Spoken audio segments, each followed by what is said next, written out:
He's from the city? Yeah, he's from Brooklyn. Yeah. So this is the homie Mad Wiz. I was with him last night. I was at some listening party at she want the cream, she give me furniture the store. I can't help myself cause I'm so full of lust. Wizard love of sluts. I'm so full of lust. Wizard love of sluts. I'm My man so is a full of menace. lust. Wizard love of sluts. Yo, this verse right here though. I know my dick pic circulating. These bitches fucking and they ain't waiting. Straight to the bed, I'm never dating. Pull out the camera so we could tape it. Get naked. Yeah, man. All right. We'll cut it off right there. We had that's my man Mad Wiz. Yo, man. So welcome to the podcast, bro. Thank you for having me. Yeah, man. So I want to get into just a little basics here. So, one, you brought some gifts. Definitely the beloved. Tell me a little bit about this. We're going to get into this a little deeper later, but tell people about this. Yeah, so this is pretty much my interpretation of the Nutcracker from New York City. Okay. Yeah, just me being from New York City, Harlem to be exact. And I've been drinking this since I was a kid. And then me growing up, having a elevated palate and doing all this wine stuff, and I was like, I want to drink it, but I don't trust the people anymore. People putting pills in them now. They putting all this cheap liquor in it, and I was like, damn. And then I was like, fuck it. My friend came out. My partner actually came out. He was like, we should make our own, and that's kind of how it started, like 2.5 years ago, and maybe 3 years ago. And we just took it serious. We got some backing, got some help, and we produced our own legal cocktail that would be in stores, restaurants, lounges, arenas. And that's how we got Beloved. Yeah, So all right, so let me get a little background information. So you said you drink these growing up. So you grew up in New York.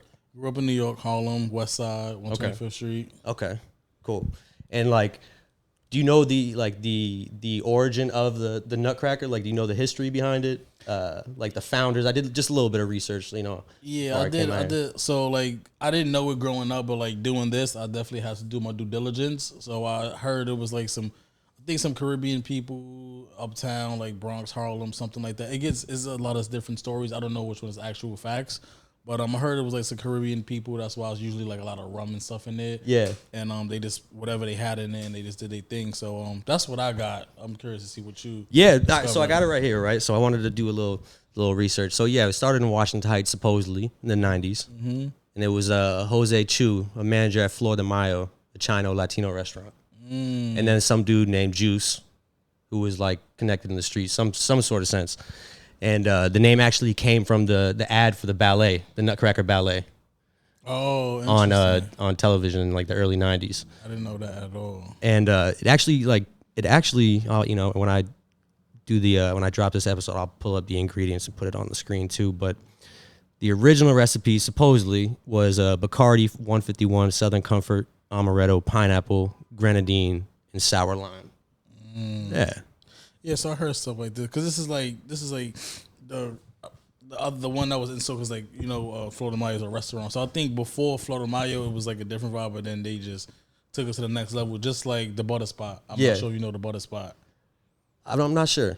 So same vibe as Flor de Mayo, but us from Harlem as kids, we used to go there. They used to give us the drinks to go. Yeah, like they was doing that before the pandemic. So when was like so if you can go back, growing up in Harlem, well, when was like the first time that you really ever experienced a Nutcracker? Like what age was that? Were you drinking them like with your friends, like, catching them in the park? How was the selling process? I'm sure it was similar to what it is today, like. It was pretty much the same thing. I think we was in Morningside Park, age, I don't know, maybe it was like 17 or something like that, 16, probably 16. And they offered it. They was like, hey, $5. And I was like, oh, cool, let me grab one. Even back then, $5? Yeah, it was $5, if I'm not mistaken. Yeah. Because they had, I think it was one size back then. But it was like $5. We grabbed it. It was like a red one. I didn't ask what was in it. I just drank it, and I felt extremely good. Yeah. What and now did that become a thing? Like, I know it's typically a summer drink. Mm-hmm. So is that like something that you were just outside all summer? You and the friends. That's like what your go-to was before you could start hitting bars and start drinking wine and start doing all that stuff. Like, how did that transition? To be honest, like growing up, I drank them, but not like I wasn't on my everyday shit. I was more like, because I worked in a liquor store at 18, so like I had the discount. I was a discount guy, so like I would always come back to the neighborhood with like Absolute and all these things that was popping, Bacardi, Grey Goose. So So I would have that. That was my primary thing. But when I wasn't there and when we was at a cookout and I didn't have my like book bag, I had a skateboard book bag. Yeah. Then I get the Nutcracker. But it was always culturally relevant. Always. But I just personally just drink more like liquor store liquors just because of my job. Yeah, and that's interesting too. Is like because you work in alcohol from an early age. Was that something that you wanted to get involved in, like spirits? Nah, or was it just like how did you get the job at you just? It was a job. Yeah, Me and my friend, it's funny. I was working at McDonald's, got fired kind of. They just took me off the schedule and gave me like 1 day, so I can quit pretty much. So I like applied to Dwayne Reed. They didn't call me back. My mother told me like, hey, just go to the call center on 33rd Street and they'll hire you. So I did that and they hired me on the spot. So they come back tomorrow, get a shirt. And then my friend was downstairs waiting for me. And he was like, yo, 2 of our friends just got fired from the wine store. Just go in, act like we don't know the other people because it was like 5 of them that worked there. So we went together, like, it's crazy. I look about it. We went together for so we went and hiring. They hired both of us on the spot for Stock Boys. And that was like the start of me like getting into the spirits game. And at that time, it was just pretty much like, oh, I just need a job. Like I'm a kid, I need a job. And then as I grew up, I was like, all right, I want to drop out of college. What can I do that's like kind of respectable but not a lot of education? And then I was like, I'll see if I can move my way up from like basement. I was a basement guy doing deliveries to a shipper, to a salesman. Then went to I probably worked at like 15 different wine stores in my time. I was that guy that just always filled in shifts and worked everywhere. And that's kind of how it started. But I didn't have this plan of wine is a new thing, liquor's a new thing. I didn't have the plan. Just doors kept opening up, and I just kept going through them. Yeah, and so like, what were like if you could go back to that time, what were some of the drinks or were you immediately just into wines, or was it were you into certain rums, or what was like the first thing that kind of like sparked interest you to be like, oh, this is actually there's a huge process to making all these individual brands and the thought that goes behind them and all those things. Do you remember that moment where that kind of switched up? Not so wine wise, it was just one wine from California called Flowers that kind of like opened me up to like, oh, I didn't know it could be this good. But as far as like liquor, like my first thing was like Absolute, like regular Absolute. I remember I will never forget. I was like in my friend's house, like they wasn't even drinking, they was smoking, but it was liquor there, and I never drank before. Yeah, and I just was like, I'm drinking it. It was just natural, I guess, and I just drank it, put it in a water bottle, and we went to this house party. And you were just drinking it straight? Drinking it straight, because again, you're a kid, you think nothing hurts you. Yeah. You walk to the party like 20 minutes, I'm dead. Yeah. Like they had to like, Marquis, you got to go home. It was bad. But I don't know. I woke up and I just liked the feeling. Then that's when I like first started drinking. I was probably around like 15, 16 at that time. Yeah. That was like the first time that like I actually like consumed like an alcoholic beverage. And and it was by myself. My friends were smoking. Yeah. So it wasn't even like peer pressure or nothing like that. And it was just me. Yeah.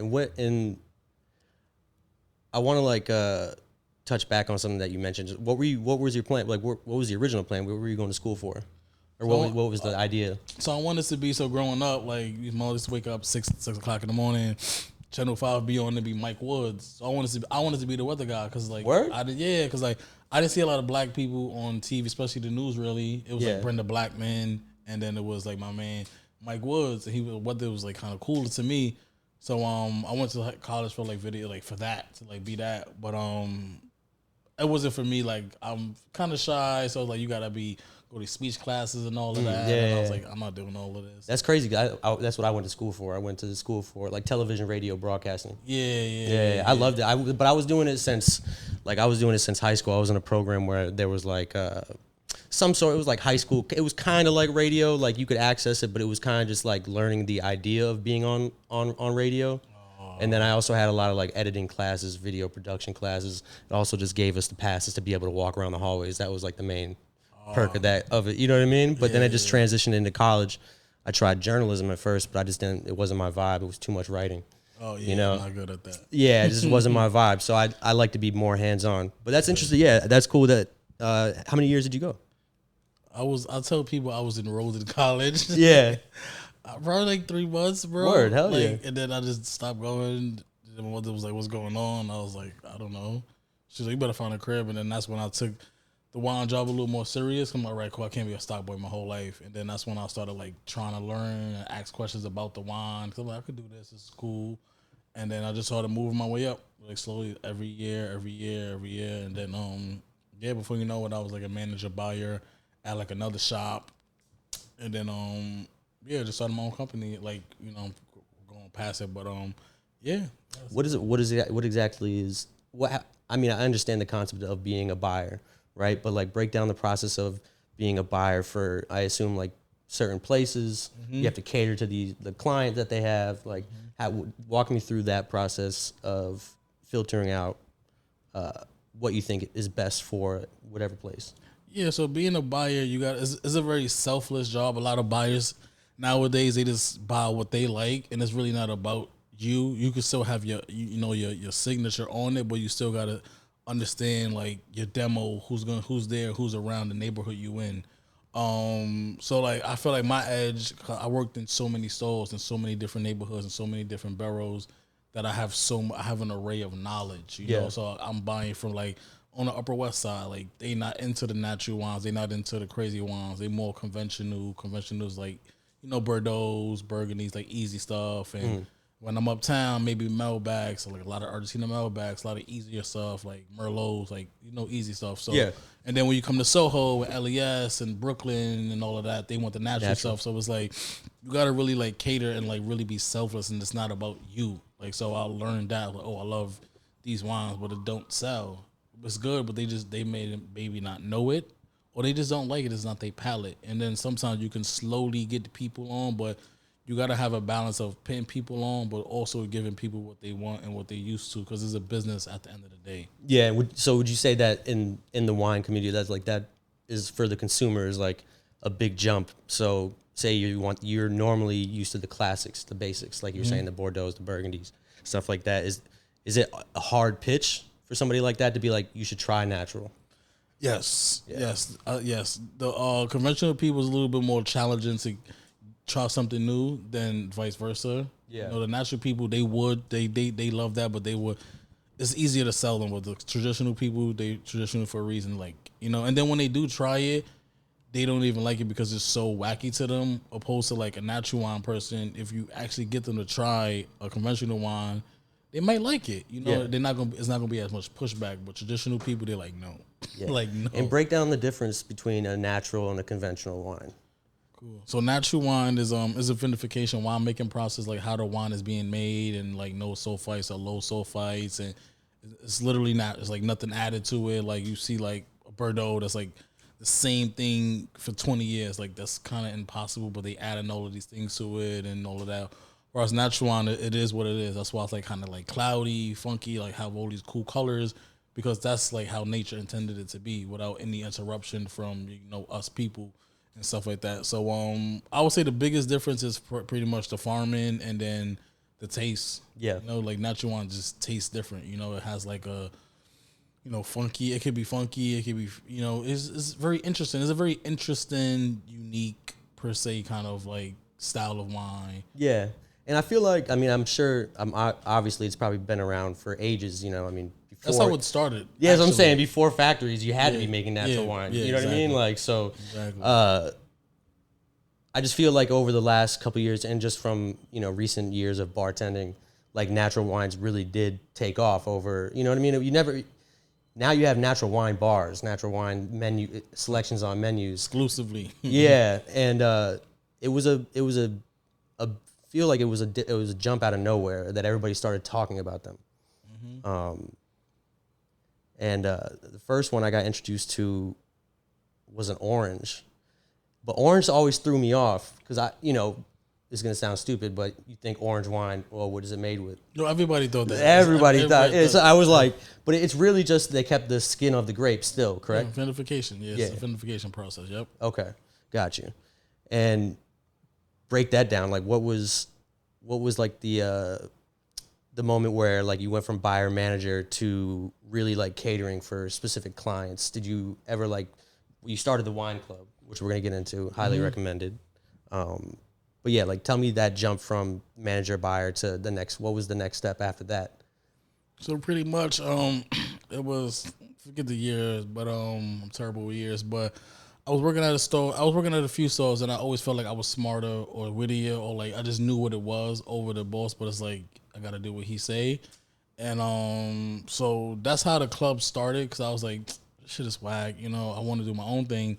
So I pretty much just put this. I was on Mailchimp back then, and then I just started like producing. Like it was back then. It was like two for 50 or something like that. I think that's how like four whatever it was. It was like that, and I'll just get like $2, send a MailChimp to my friends, and it'd be like two for something. They don't know what they getting. Yeah, that's kind of how every wine club is right now. But it'd be pretty much like you pick any like 2 for 50, and then I'll just deliver it to you, or you come to you. Back then they were just coming to me. You know, I didn't have a lot of clients. Yeah. And we all lived in the same neighborhood. And that's kind of how it started. And then I'm selling to people that's not their thing, you know, but they just want to support. They interested, like, Marquis, Juan. But then they started liking it, and they were surprised because they were just doing it out of support. Yeah, and then yeah. it was like, oh, I really like it. I'm like, you serious? You don't got to do that. They're, no, I didn't know. And then that's how it started. And they tell people, and then it started bubbling.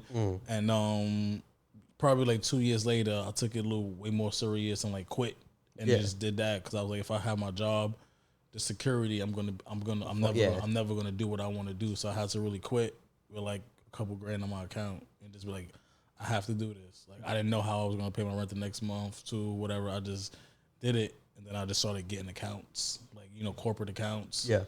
And yeah, I was selling wine like from my fucking employee discount. Like I was doing that until the boss was like, bro, you are not drinking all this wine. It's impossible. I was like, nah, I'm not. I'm selling it. Yeah. So that's another reason why I bounce around so much, because I'll do that and then like, are you wild and you gotta go. Yeah. But it was all love because we do business to these days, all of these spots. And then I go somewhere else and I just burn out the employee discount. Fuck it. Fuck it. Listen, that's what I was doing. I was figuring it out. So for the people that are signed up into highly recommended is the name of the wine club. Yes. For the people that are members of that wine club, how do you go about sending them profiles? Or do they give you an idea of what they like, or is this simply just, I like this and I think I want to share this with you? Literally that. Yeah. Mostly that. So my list, I drop a wine list via text message or email. It's like a blast. We got like 1,200 people, over 1,200 people in the club. And I just send out stuff that I like, usually that I like, but then also I gotta again keep in mind who's in the club and what they like. And I see a lot of them. I follow them, so it's like so I see what restaurants they're going to. So I definitely consider that. But 90% of it is just, I just think this is fire, and we all align, so we all got the same palate pretty much. And that's a lot of due diligence too, to be, like a lot of people don't realize that those are the things when he's talking about picking profiles, like you actually go on these people's pages, paying attention to like their vibe, where they go to eat, what kind of places they frequent, to be able to you gotta stay in tune. You gotta stay in tune with your people, You can't think you just over and you're like, oh, I know everything. You don't know everything, And that's why I kind of like this field, because it's endless learning. Like this is a field that you could never know everything. It's impossible, So I'm tuned in. I'm tuned in, and I know I don't know everything, and I'm seeing what's going on. I'm like, oh, people go in these restaurants, and they text me, like people that have been in the club. They be like, hey, cool, I had this wine, you should try it. And if I get like 10 people that text me that in a month, I might put that in the club in the next 2 months, because it's like I know they're gonna buy like 6 bottles a piece. And then, other people that didn't text me, they might have seen it but just didn't say nothing because they're not that cool with me. So I'm always, in the community and like seeing what's going on, and I'm super accessible. Like people text me, hey, I'm at dinner, like what's he get off this restaurant menu? And I'll text them back. Yeah. All right, cool. That looks good. I don't know that wine. Like it happens all the time. All the time. I bet. I want to open one of these, man. Let's pop one of these open. So I got the Peach Paradise. And I drank one of these the other day, man, and like I said, I didn't realize the alcohol content in this is very high. Moderate. I walked out of Scars feeling like, what is wrong with me, bro? I only had 2 of these and I just felt wasted. Cheers, man. Cheers. Salute, bro. Cheers. But speaking of the bar, Scars. That's where I met you. Because you had some wines on our menu, and the one I want to talk about specifically was Hughes. Hughes that juice, right? That's how that you got to say it. Yeah, Hughes that juice. Yeah, that's the first. So, one. Yep. One, I love the design of the bottle. Thank you. Like the label. Simple. It's simple, super but nice. It's simple but nice. And that's the one thing that I look for. Like when I go, if I'm at there's a spot over here called Mr. Kiwi, and they have like a weird variety of beers, like IPAs and triple IPAs and all these different things. Bronx Brewery, all these, and the main thing that always gets me first is the label. All of us. All of it. It's like that. It's like, but it's so it's not in your face, but it's just like, this looks cool. Like this looks like a vibe. Like this looks. They're not trying to, like, 'cause when I see labels that's overly pretty, it's like you hiding something. Doing too much. You're yeah. doing too much. Like I let the product speak for itself. Yeah. That's just how I am in totality. Like I'm a less is more kind of guy. So it's like I have taste. I have boom. Keep it easy. Hughes, the name, the orange, the sun. It's very simple. You feel like you're on the beach. Like Exactly. Yes. It's very simple. Like, it feels like when you pop the cork that like music's gonna, like, little vibey music's gonna come out. Like, you know what I mean? Exactly. Like exactly. So yeah, that was that was pretty much the mindset. My friend Steve-O from Harlem, we always got to keep it in the family. He did all labels. He did all the labels. Yeah. And I told him my vision, and we probably did like 3-4 back and forth edits, and that was it. Yeah. Simple. And there's an orange and a red, right? So we got the red. So technically the Hughes at Fire, that's a white wine, but it has red. It has dark skins on it. It's a Pinot Gris, and it's on the skins for 7 days, and that's why it has that quote unquote hue. And it's like it looks red, but it's technically a white wine. White. Yeah, okay. And then the orange is. It's a white wine. White. That's true white wine, and then the skins, that give it that orange hue to it. And then I got a pet nat coming out next month. Okay. Yeah. And honestly, bro, like, I can't even lie to you, man. Even from bartending there, like, I'm still very weak on my wine knowledge. Very basic. I know bottles. I can't remember names. I just know what the bottle looks like, and I stick with like certain things. But a lot of people like that. it's always interesting to me to like pick somebody's brain who really can go through like flavor profiles and have a defined palate. And very briefly, like years and years ago when I was in college, I tried to work at an Italian restaurant. And I lied and was like, yeah, I'm a server. I've been a server before. And I didn't realize this place had like 17-page like wine. No, I'm not exaggerating, but like a huge wine list. You had hundreds of different cheeses, everything. Like white wines usually go, or like lighter white wines usually go with like fish or chicken, and reds go with like the pasta and stuff like that, and like heavier meals, steak, things like that. I can remember basics, but I remember sitting in some of those team meetings being like, I have no business here, bro. That's how it be. I was like that in the wine game too. Yeah, did you ever feel like overwhelmed with the shit? Like, I never felt overwhelmed, but it was like, it definitely was a hurdle because like when I quit my when I left, rather, whatever you want to call it, not my last, but like the stock job and everything, and we parted ways, and then I was trying to be like a salesperson, but I never had the experience. Yeah. So like I would go to these interviews, and all of them were like, I didn't know the questions, I didn't know the answers, so they all asked me the same 10 questions, and I didn't know. What were some of the questions? It was like, what's the 3 grapes in Bordeaux? What's the grapes in Champagne?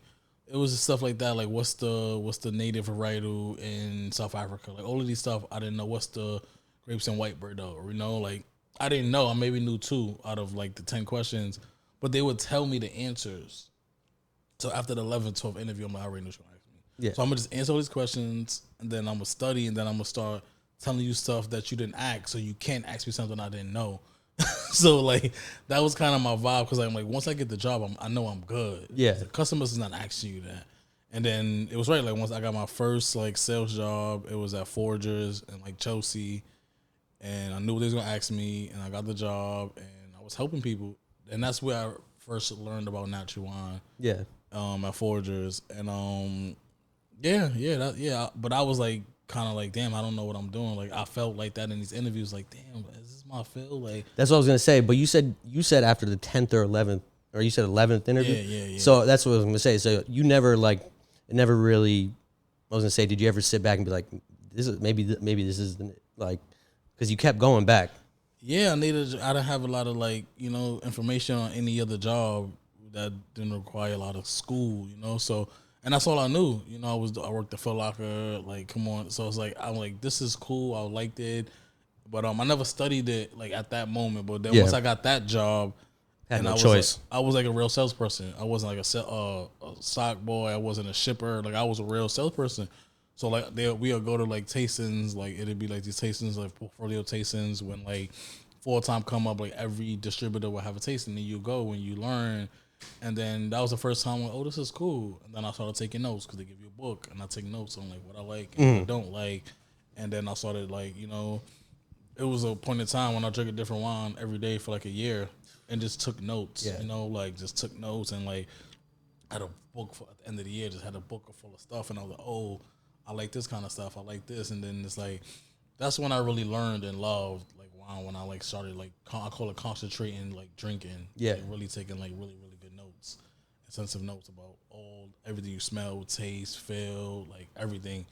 And that's how I learned. I used to go to the farmer's market and just smell produce just to get like my nose and like identify like scents. Like I used to do that. I used to, like go to like tastings and like the stores, like when they have like open like in-store tastings, and just try and talk to the sales reps and get all of this knowledge for free. I should just do that. And probably read like 2 books. I'm not really a book guy. I'm more of an experience kind of guy. My bad. You just got talking. Oh yeah, my bad. Yeah, you got. You can move your hand. I see you got the. You just been sitting like this. I'm like, you can move. You can rest. You can just as long as you just talking to the mic a little bit, you're good, man. It's got good range. But that's how I did it. I'm like, I guess I'm self-taught. Yeah, I'm self-taught. I'm self-taught, and I just did it my way, and it worked. And I know you don't like school, so I was gonna say, like, you ever thought about doing the whole?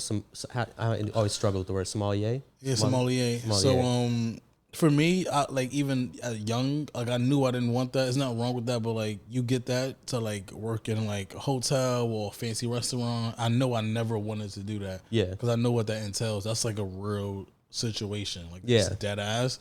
And I'm more like chill vibes, and I just never aspired to like work in like a hotel or fancy. Like, that's not me. You feel me?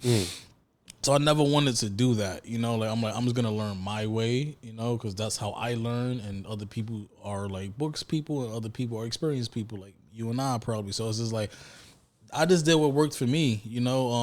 And then now I meet all these sommeliers and all that, and we out, and I'm like I know more than them. Yeah, they're asking me questions because I'm like, you reading about it. I'm drinking it right now. Like actually, I'm going to the place. I'm talking to the producers. I'm talking to the winemakers. Like you're gonna be way more knowledgeable. Like I'm gonna be way more knowledgeable than somebody that just read a book and went to class. For me, for me, for sure, yeah. But and honestly, though, some of them are incredible, bro. I've watched like. Speaking of, like when I started bartending, bro, I didn't know shit about bartending. I had bar backed, like, but I was like, yeah, bro, I can bartend, and like just picked it up. I watched a couple videos, like learned like the basic cocktails, like the ones that mostly everybody asked for. And I worked at a spot like where it wasn't really getting too intricate, and you just start learning, you start feeling it out, and then you can start creating. Once you know the basics, that's when you can start to create, and that's where I'm sure like Hughes came into play, where you're like, I can now I know the process, now I know what I do and don't like. Also, I've had experience with selling to people, so I have on a mass level being an understanding of what people do and don't like. You know what I mean? Exactly. All of that came to play when when that opportunity came. Like I knew like this is good. I know what good is. I know how it is supposed to look aesthetically. Because working in the wine shop, especially natural wine shop, everybody comes in. This looks good. That's how they buy. Yeah. That's probably how I would buy if I didn't know about wine, because it just looks cool. Like. Most people come in, like you said, with the beer, like, hey, cool, this looks good. Yeah. It technically doesn't make sense, but you're going to buy it. Like, oh, this looks good. Without even asking about it. Like, oh, this looks good, I want to buy it. Yeah. And that's how it works. So it's like, if I could get the juice right, the inside and outside of the label, all of that, I know what people want because I've been around for so long, 10 plus years, like 12 plus years. Like, and then the opportunity came to make my own wine, and I crushed it. Like, yeah. First drop, where we did like 2 pallets, which is like 112 cases, 2 weeks sold out. Word. Then I did double that. And this is all word of mouth stuff. Kinda. this was just you pushed it. How? So I'm a sales rep. So like a lot of people don't know that. Like I'm a sales rep. Like from Scars. Like I'm a sales rep. You got a sales rep. But so like I probably have like 60 accounts I sell wine to, and then the company that distributes my wine and my partner, we collectively the company sells wine to like 280, 90 accounts. So it's just an email like, hey, cool, this new Hughes in from Marquis. Like nobody in the company sold my wine but me. I emailed all of my accounts that I have really good relationships with. I've been dealing with them, doing business for like 6 years. Some of them, I send out an email, hey, I got my own wine. They buy it. They don't even try it because it was support. Yeah. But then it's actually good. So when the customer comes in, and the customer don't know me. It just got a cool label and they buy it. Maybe the salesperson is pushing a little bit more because they know me personally, and then the story is being told like, oh yeah, he's from the neighborhood. It just sounds a little better. They buy it, but then it's actually good. Then they keep buying it, and that's how it happened. That I got opportunity to do a second one, then a third one, and then it was just because I'm a part of the natural wine world, so I know what we want, like taste wise, looks wise, everything. Even my bottle shape is like cooler than other bottles. Yeah, it is. Yeah, it's like as I'm saying, it's a vibe. Like it's I get it, aesthetically pleasing. I get it, and also tastes very good. Can you just break down how just one of them? Just give me like kind of like just simplify for somebody. Say you're telling me I should drink your Hughes. Tell me like the process behind it. What's like? How does it taste? How is it made? How does it taste with the regions? Like, so Hughes. So I work with. I'm actually going to meet him after this. The winemaker that actually is making it in Alsace, France. So Alsace, France is like northern France, like bordering like Switzerland and all of that. Like super cold up there, super hilly. So like a lot of the wines are like hand harvested, like no machinery, like old school kind of vibes. And again, me being experienced and knowing like what's cool, what's in, what's out. Gewürztraminer is a very like popular grape for the last Gewürztraminer. Yeah. It's a very popular grape in the natural wine world because it's like fun, juicy, fresh, tropical. It kind of reminisce in some kind of way like Riesling in a way, kind of, far out the tropicalness. But so like I met them to goals. I was like, cool. What do you grow? He's like, I do this, I do that. I'm like, you do Gewürztraminer? You do? Oh shit. So he made me some batches until we got it right. But I knew I'm like the first thing I'm gonna do is an orange wine because the orange wine is on fire right now. Yeah, like on fire. Yeah. And then I'm like, I'm gonna work with a category that's on fire, so it's easier. Then I'm gonna work with a grape that's already on fire, so just like it's hard to lose. I'm gonna do the fire label. It's hard to lose. So, we do that. So it's a Gewürztraminer, Auxerrois, Pinot Gris, and a touch of Riesling blend. Okay. That was like the first blend. All of them is that. And it's made in like all stainless steel. Like all of my wines are made in stainless steel. Opposed to like the barrels that we all used to seeing on TV and all of that. Like I like stainless steel because you get the true expression of the varietal without any interruption of the barrels.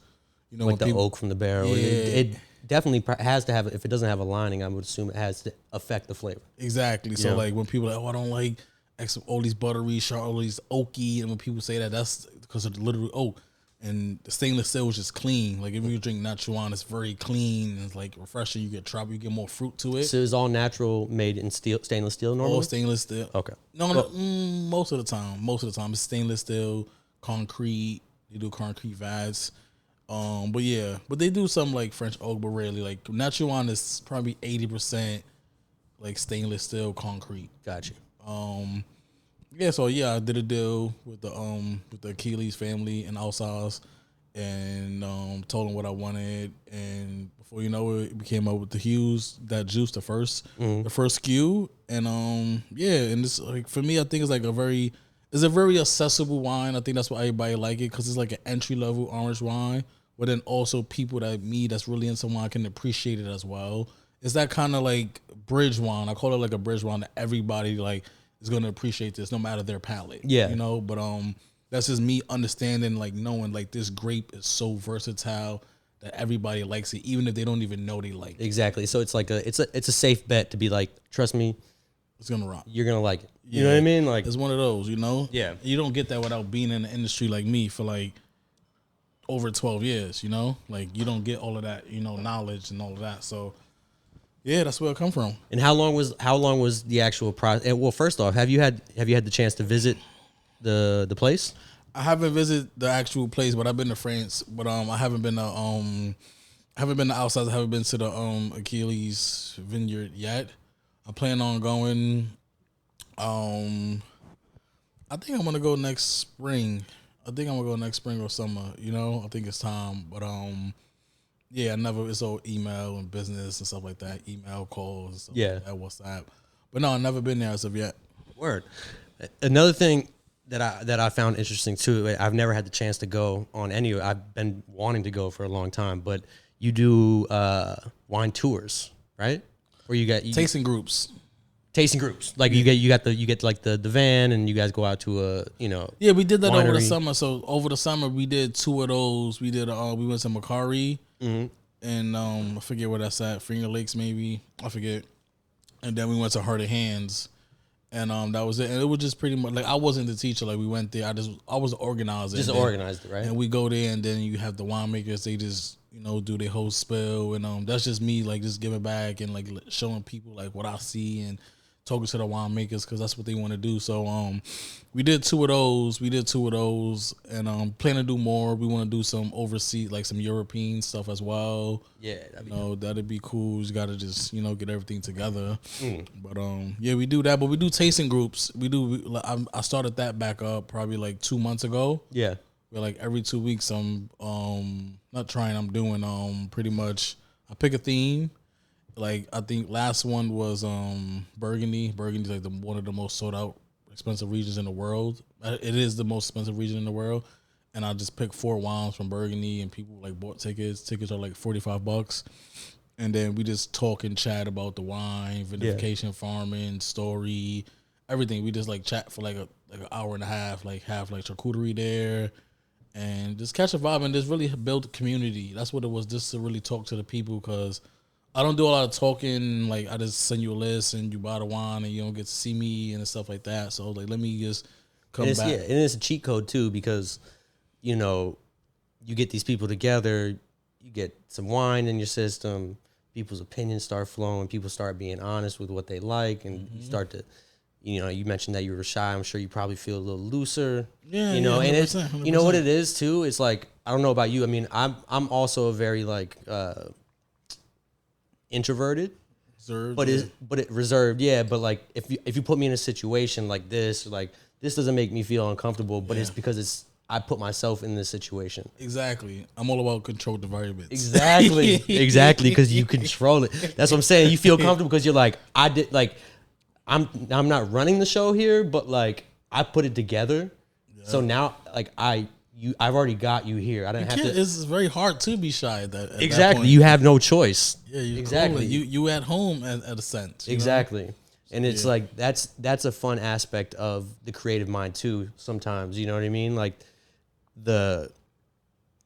I'm sure you're also your own biggest critic too. Yeah. This is like, you know what I mean? There's never, you're like, you make hues. I'm sure you're probably like, what can I do to make? What can be better, bro? Like, yeah, I was like that with the rag. I was like that with the like. You gotta see, but came out amazing. But the people liked it. They loved it, and they had it. You had it at Scars. I'm pretty sure I tried it. Yeah. I think that was like the number one for y'all. Yeah, was the fire. It was the fire because y'all did very well with the orange, but the rad was different, and it was super limited. Super light. It was like light, fun, crunchy. It was so fucking good. See, that's also another thing that like, intrigues my mind too, about like how your like flavor profile, like how you crunchy, like, you know what I mean, like to somebody that's not familiar with, like just even the basics, like you're just talking, say I'd never even bartended before, I never drank, you'd be explaining, I'm like, how can something taste crunchy? Like, like I understand the concept of dry, funky. I actually like my wines to be funky. Like I like that vibe, Me too, yeah. But yeah, like the idea that people get so detailed with everything when it comes to the taste. Yeah, that comes from just years of trying, hearing, learning, reading, and then like once you start understanding, it'll come to you. Like I tell people, like with my tasting group, and it's like I always tell people, like I always ask at least each wine, I ask 2 to 3 people.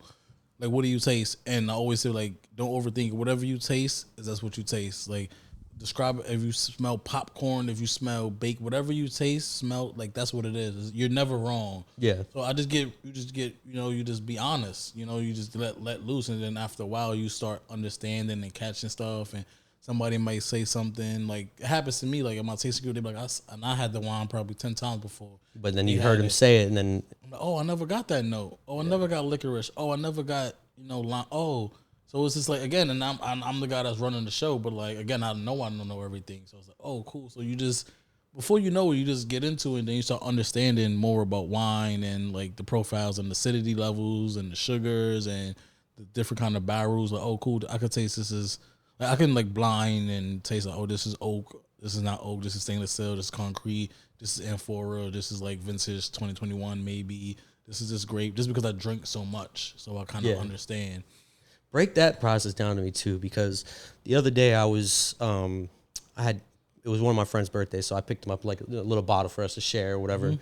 But I was in there, and you start thinking about like these old vintage wines, like these 70s, 60s, 50s, 40s, whatever it may be.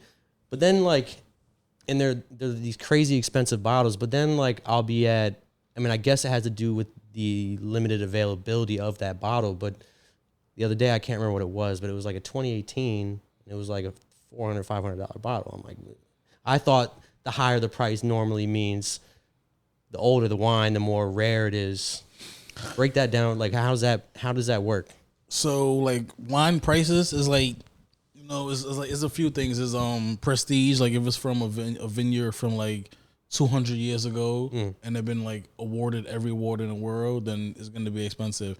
Vintage and those kind of wines like Burgundies and Bordeaux, like those are made, not all, but like a lot of them are made to age. So if it's a really good vintage, like say if 1995 was an incredible year, it was like the perfect weather. It didn't hail, it didn't rain. It was like perfect. Everything was perfect. And this is all very well documented within. Yeah. It's like report. I have the app on my phone. Like when I go to like a store, restaurant, I'm like, 2019. 2005. Let me check the vintage. But all of this is documented. So it's like it's prestige of the vineyard. It's the real estate. It's like if it's made in upstate New York, it might not be that expensive. If it's made in California, the real estate is extremely expensive. So like. It's gonna be expensive. If it's gonna be in Burgundy, the most expensive region in the world, it could be a regular wine just because that real estate. Real estate, vintage, was it a good year, the prestige, all of these things factor in the price. Yeah, and that would be how would like so. Like say you're serving somebody and you're like trying to justify a price jump from an $80 bottle, but we also have this that's $500. Yeah. Like. How does that pitch go? Because me personally, in my mind, I know how I'm like, is it really that much? Like, am I going to taste? Is it going to blow my mind that I feel like I should spend $400 or more dollars? I'm saying sometimes, because I thought that, I remember when I came up and I was like, shit is bullshit, to be honest. But sometimes it's like you just drinking prestige and it tastes just as good, but you just drinking prestige. And then sometimes it's actually like 20 times better. So, like if it was like a Pinot Noir from Burgundy that was $80 from Côte Nui, and then I got this other Burgundy, same vintage, same in Côte Nui, but it's $300. And like, why? If everything is pretty much the same barrel, different producer, even the same producer, but why is it so much more money? It's made the same place. Yeah, I would tell him like the Prestige. Oh, this was a really good vintage. This was his Grand Cru opposed to his entry level. So it's like different. It's made different. It's stored differently. It's probably in barrels longer, so it's like a little bit more intense. The vines, like there's something called VV, which means old vines. So like these vines are 20 years old. These vines are 80 years old. So like that cost. So it's like all of these stuff factor in vintage, cost, the level, because it's literally levels to this.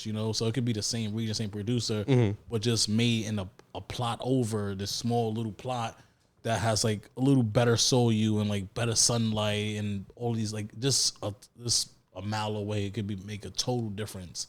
So I would explain that to them like, hey, cool, this is his Grand Cru, this is his premier thing. He only made 1,000 bottles, opposed to that he makes 50,000 bottles. Yeah. So like all of these factors, availability as well.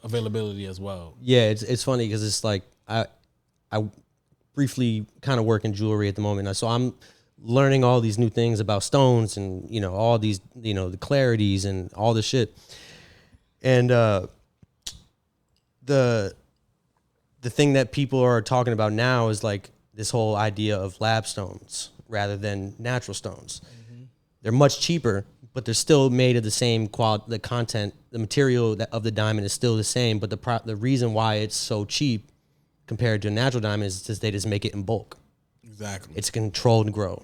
Exactly. You know what I mean? Exactly. So I get the idea of like the rarity behind things, but that's always one thing that's blown my mind about like price differences in vintage wines. What if you can remember, like what's like one of the oldest wines that you ever tried?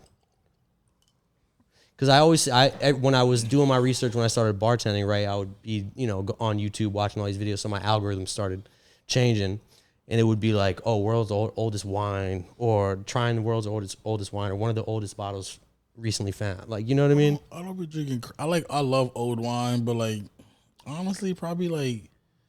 I probably got a picture of it. Probably like something from like 19. Probably was like a Barolo or something. Probably some Piemonte stuff, Northern Italy.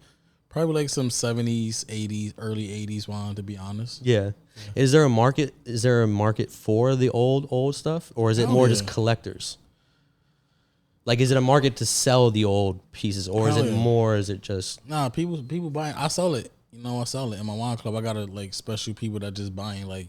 They buy prestige, they sometimes they drink it, sometimes they just want it, which is like weird. I think it's made to be drink, so drink that shit. Yeah, you got sneakers wearing, bro.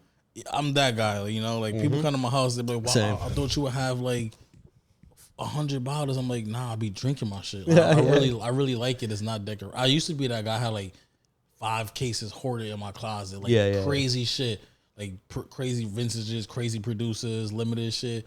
But I never had it, but I knew the stories, and I'm like, I'm drinking this shit. What if I gotta try it, and that's what I live by. But to answer your question, what you asked me again about the oldest? Yeah, well, we were talking about the oldest wines, some of the oldest wines, but then I was asking about like the market behind like selling old vintage wines. Is it more as like is a market? People, those people, they'll find you. Yeah, like they find you, and it's like for me, like I do a lot of private like celebrity stuff, and it's just word of mouth, and they give you a list, like I want this, like that's how it happens to me. Like I produce a list for them, they get some stuff, but they usually hitting me up like I want this bottle. This is how, and run me through that process a little bit, like finding those bottles. How does that work? It's a lot of ways. I can't really say too much. No, yeah, don't give them the secrets. Yeah, I figure it out. Like, there's been times when people are like, hey, cool, I got $6,000. I want you to find these 3 bottles for me. And I'm like, cool, give me 48 hours and I will figure it out. Like, the one way I can say is like, I'm a buyer, so I get wholesale pricing, so I could just look it up on our like buyer's website and see who has it. Yeah. And I just order it like normally, like how a restaurant would do it. But if they don't have it because it's old, then I gotta like go through different channels. Maybe I manage people, sellers. I know people, like private people, so I might have to buy something from them, sell it to them, and do all of this thing. But I always figure it out. Is there like a king of natural wines? Like, is there that guy in that community? The guy who really brought it to the or woman, whoever brought it to the next level. I'm saying, I think from my knowledge, I think Pascaline, like that's from what the industry says. Like Pascaline is like, I was too young to know about this stuff. Pascaline like kind of like put natural wine on the map. Like she was working at a fancy spot in like Chelsea. I forget what it's called, like something Tomat. Mm-hmm. And if you know that area, Chelsea is like very like, conventional wine drinkers, and she was like, from what I heard, like fuck that shit. I'm bringing the edge. I'm bringing that edge. I'm drinking all this Chenin. She loves Chenin Blanc, so I've heard I love Chenin Blanc as well. And she was just like a trailblazer, as far as that. And the restaurant, it was in the hotel, I believe. Like I got all these reviews, but it was really about like the wine list was so it was like had so much edge to it. She was killing it. She was being original. So she's one of the people. Then you got it's other people like. It's a lot of like Jorge, I believe, from the guy from Frenchet. I forget his name. Like he's one of the trailblazers in the natural wine world. It's a few. I forget. Again, I was a little too young. Yeah. But I like you hear about these people. I met them a few times. I see them and all of that. But I'm like younger generation, new, doing my own thing, and I just stay in my own lane. I'm not really like a wine industry person. I don't consider myself a wine. I just do it for my peoples in the community. But I'm not in like those groups. Yeah, exactly. It's you're controlled. Yeah, again, It's how you want to do it. Yeah, I do. And it's very confusing to a lot of people in my industry. Like, how is he doing all of this stuff? And this is how he's supposed to do it. Like, because you're out and about, bro. I'm a hustler. I'm from Harlem, Yeah. so like a lot of people in my industry they're very confused. Like, how did he do this? You're supposed to work at a hotel and you supposed to work Office bodies. Yeah, it's like no, I did it, and he's like, how you got his own company? How you got this? I got 3 wines. How you got this wine club? How you know these write ups? Like, because I do it my way, you know. So it's like, you know, a lot of like I just do it for my peoples and I get it, and I stay away from the industry, you know. Yeah, I think that's the best. Yeah, it's like it's better for me this way, you know. It's always, and again, if the time comes where you can be involved in that industry, but it makes sense for you, and you still can control the process, control everything that's going on, then maybe. And they know me. They know me. And one thing about them, even because they be hating, they always respect that. They always show respect, and I hear about the respect. They might be like, I don't know how, because it's like I didn't do it the traditional way, but they always be like, Marquis is killing it. He's hustling. Yeah. I don't know how he figured it out. So, you know, but I do got some people that be hating, that just be hating and confused, like how. Yeah. And I be chilling. Yeah. I be chilling like I'm no good. need to explain it, bro. No need at all. So that brings us into the latest hustle, Beloved. Back at We it. introduced it in the beginning of the show. So I'm drinking the Peach Paradise, which is tequila, citrus, natural flavors, respectfully, not too sweet. No, we're gonna speak Respectfully. And tell me a little bit about which one you got over there. So this is like I guess this is like the fan favorite. Yeah, you want to pop another one? You want to? Yeah, I'm down. Yeah, 100%. Yeah. Tell me more about it, man. It's all good. Yeah, so this is like one of the original flavors when we was making this in the house. This is take a little bit more ice too, please. This is the guava basil. My partner and beloved Eben, he created this flavor, and it was originally with gin, and then like when we did the whole factory thing, we decided to do vodka, but it's just a very fun, refreshing, easy drink, and while we was making this, I didn't know people like didn't have a lot of guava. Like I didn't know people wasn't drinking a lot of guava. Or they thought we were talking about the other day. It's an interesting flavor. I don't think we thought that. Thank you. But yeah, people were like, "Oh my god, guava! I never seen guava," and I was like, "Oh, for real?" But me being like a food wine guy, I was like, this is like normal. But yeah, this is like the fan favorite. This is original flavor that we made. And yeah, it's easy. It's like easy. It's fruity. Somebody asked me how can I describe it? It's weird. I could describe wine all day, but the cocktail, I just be like, thank you. I was like, this is really good. Yeah. It's easy. It reminisces a real Nutcracker of me growing up. Yeah, it's just good, bro. I really like this shit. Yeah, I like this one a lot. I do like the peach, but the guava is very, very good. Guava basil, we should be correct on that. Guava basil. And this one is also, vodka. Sorry to cut you off. I think it's also, I feel like just again going back to marketing, the can is very pretty. It's pink. I think that's another reason why it's probably one of the. And the girls are going crazy. I see you're on Instagram, bro. All the girls are posting it, bro. Yeah, again, you know, like I wonder if the can was a different color, would they still love it as much? It doesn't matter, bro. Yeah, nah, you did it. It's this color. Yeah, there's no going back. Nah, it's this color. These are the flavors. And then whenever you expand, you know, you go to different things. But again, it goes back to like the hues, and you just look at the can, and you're like, what is that? Exactly. It's not like the typical like the White Claw and all these like seltzers that are going on now. Because when I first saw it, before I read up on it, I thought it was a seltzer. I thought you were doing seltzers, and then I read it. It was just like it was a Nutcracker, which was the main reason why I was interested. Because I love the idea of Nutcrackers. In the summertime, I only had one this year at the Caribbean Day Parade or West Indian Day Parade, and you were talking about earlier about how they're putting shit in there. I don't know, man. It'd be good now. Like it just didn't taste good, bro. It was just. I mean, I know they're supposed to be strong. It's strong liquor, you know. It's hard, like, but it just wasn't mixed properly, man. It was like really off. They're not. Yeah, and it was a little different. But I had a really good one. I was at Spike Lee thing. He had something going on this summer, end of the summer. I was with my nephew, and I seen him, and I'm just like I'm on R&D for the last 2 years. So I'm trying every Nutcracker. I'm not even scared. I don't know you. I don't care. It's $10 now for whatever, 50, whatever it is. Crazy. It was like a Henny junk. Shit was so good. It was ice cold. It was like kind of like frozen pieces, and it was really good. It was really good. So they are getting better from what I like now, because again I'm on R&D time. Every time I see a drink, a canned cocktail, I want to try it. I want to know what's going on. But yeah, I think ours is different. Like, you know, it's a real Nutcracker. It's like I'm from Harlem. I'm from it, and I think that's why people gravitate, because they know, like, oh yeah, he's from it, and even down to the verbiage, like respectfully, like. And beloved. Even the whole thing is like, you know who made this. It feels very New York. Like, you know who made this. Yeah. But what's on the beloved? So what's on the letter? Is this Snow? Snow. Okay. So the inspo for the design, break that down for me. Is in New York, like every corner store got like an ice thing in front of it. Not no more, but like some of them still do.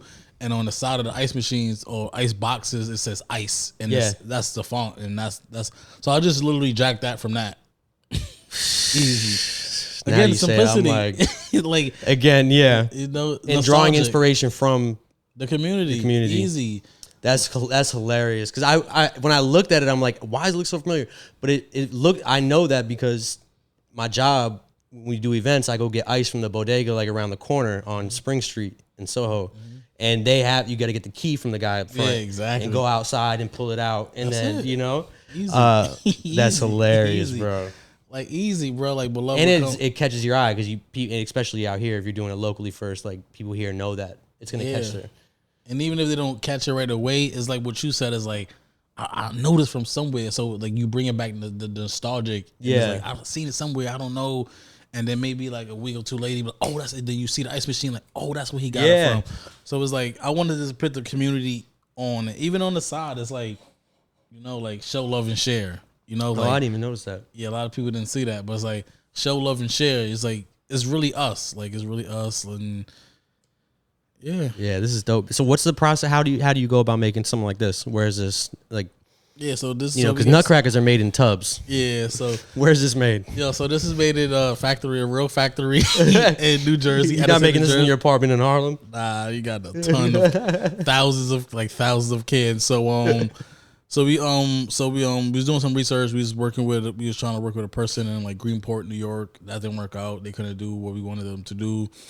And then me and my partners was like, we got to figure it out. And then pretty much, I'm just like going to every liquor store, and I'm just looking at the side of the can to see like where they got it made, and everything is like middle of America or the left coast. And I'm just like, damn, I don't got nothing close.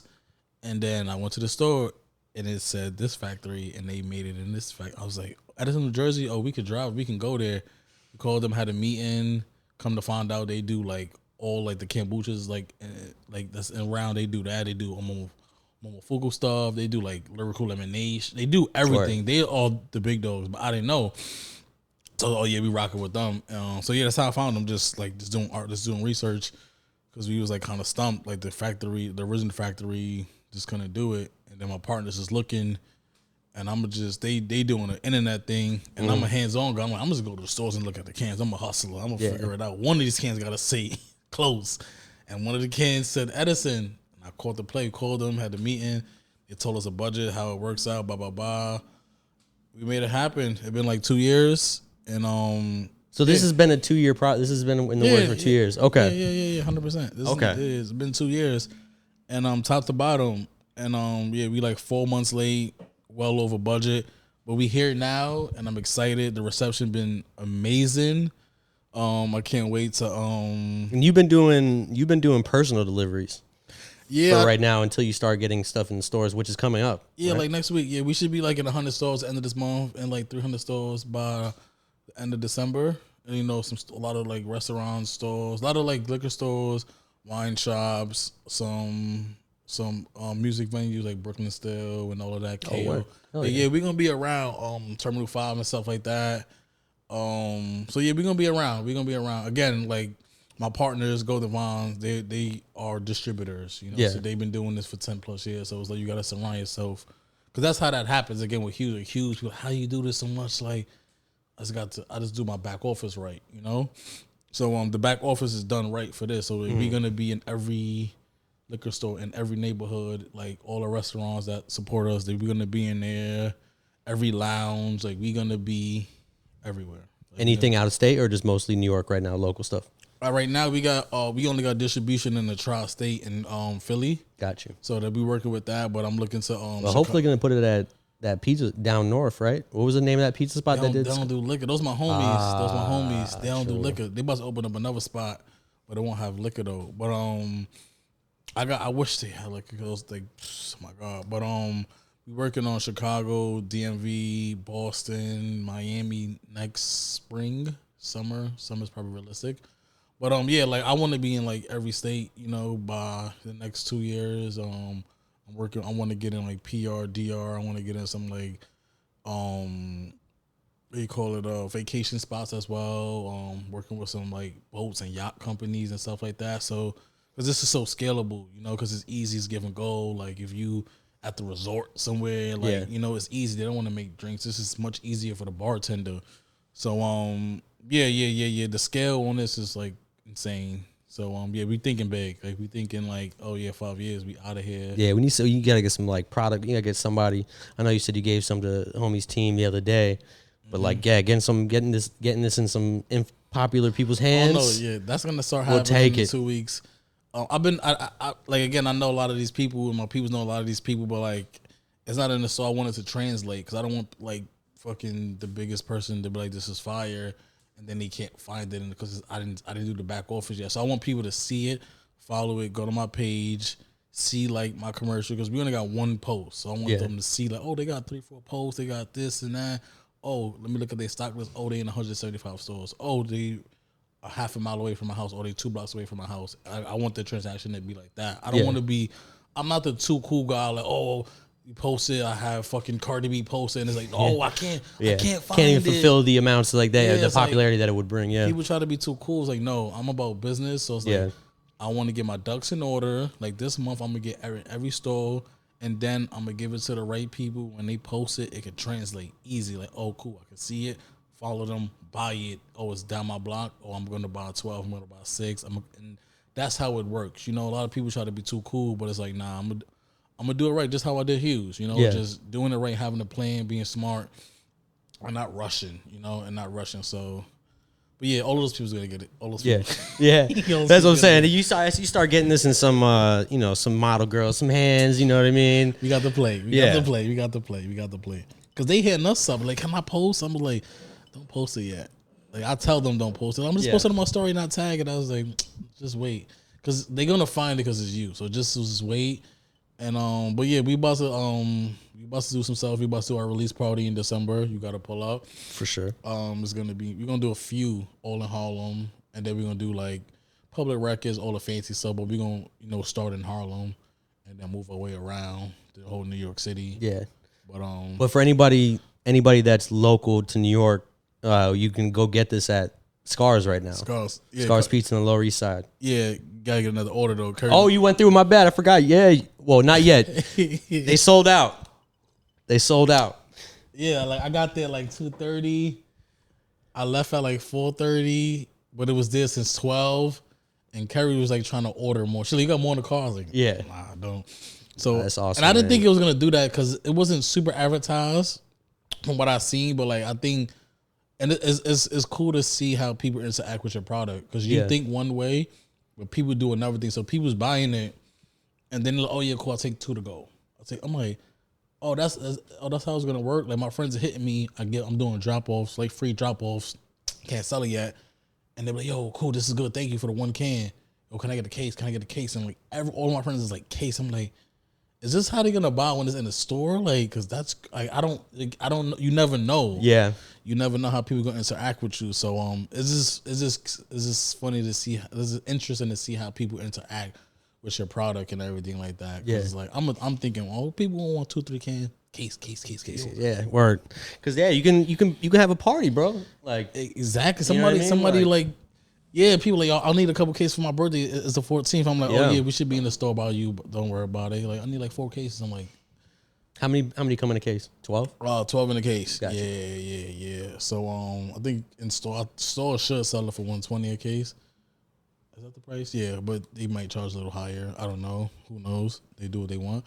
But yeah, it's affordable. Like the can should be like singularly, it should be like $8-9 in the store. Yeah. Depending on what store it is.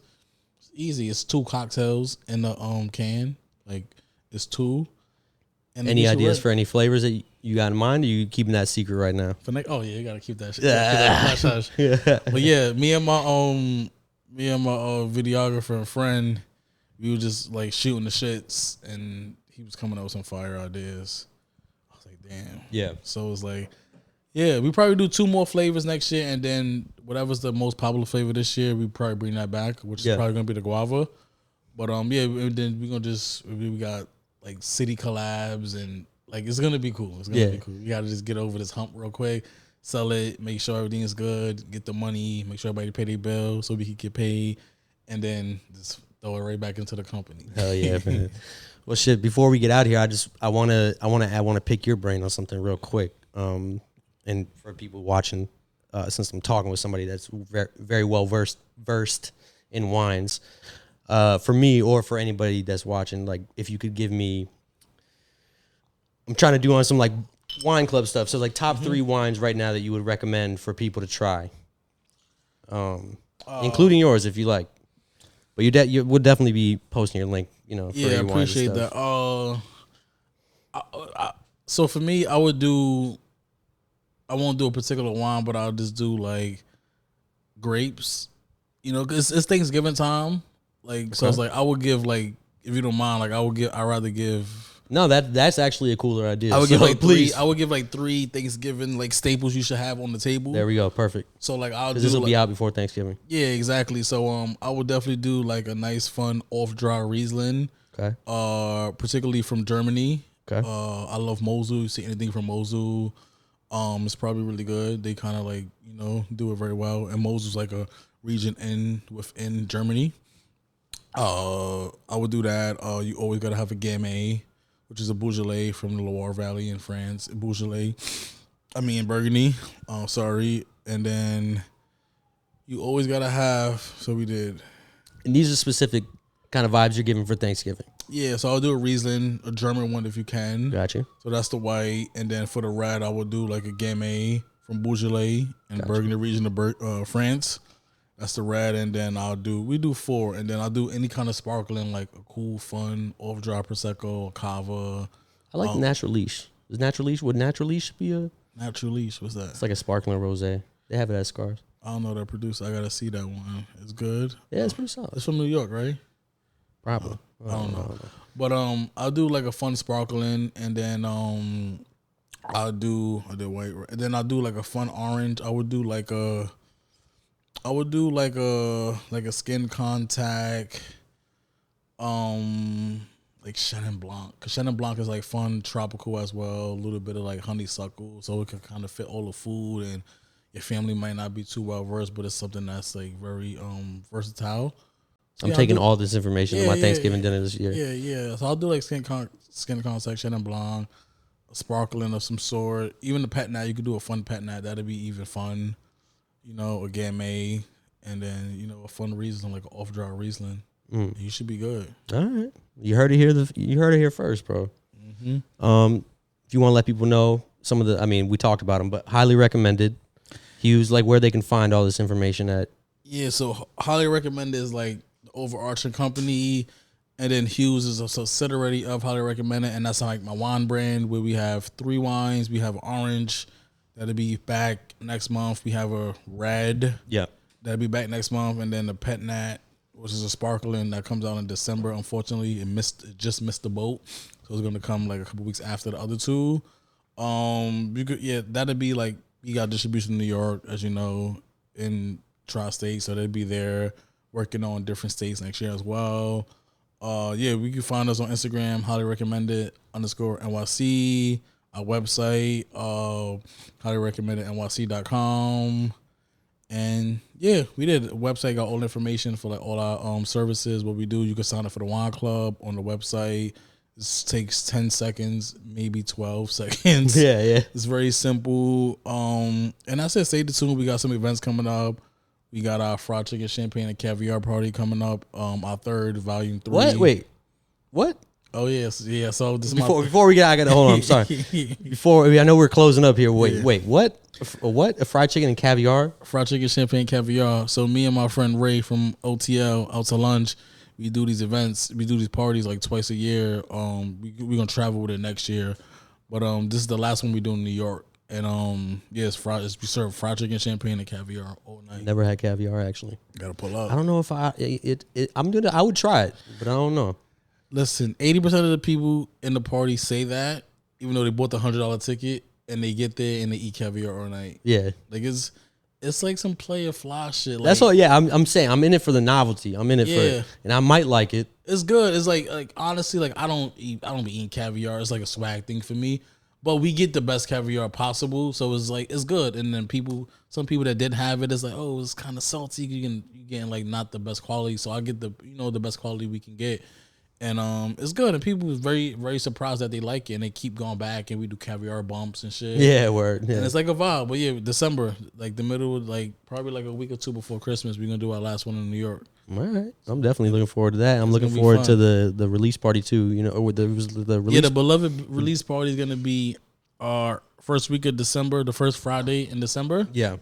Yeah, we probably do 3 parties back to back, Friday, Saturday, Thursday, Friday, Saturday. All in Harlem, and then we just venture out after that, all through Brooklyn, like, in the city as well.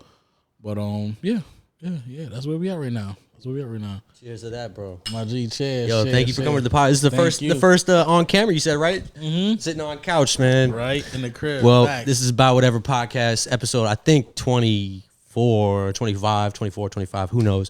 But we're back off the couch.